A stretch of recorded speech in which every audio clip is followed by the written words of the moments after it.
this video, we're gonna build our own popcorn clown prop.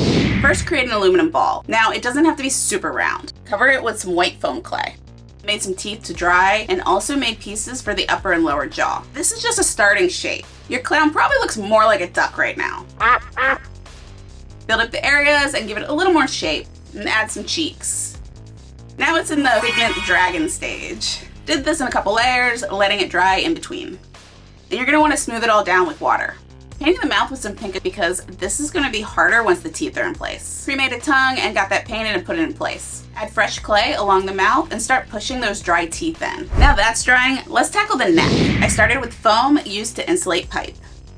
Cut the two sides down flat and start to cut out the sections all the way up.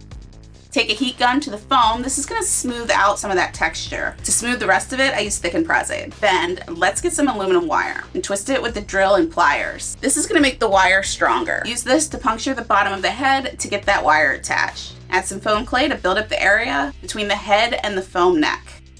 Get it all painted using acrylic paint. For the foam, add some prosade into that paint so it will grab and will be able to flex without cracking.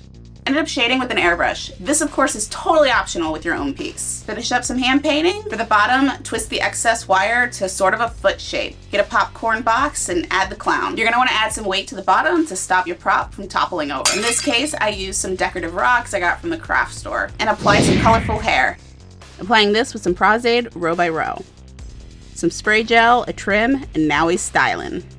If you're into building props, and Killer Klowns, I have an entire playlist that shows you how to recreate some of the beloved characters and even pieces from the film.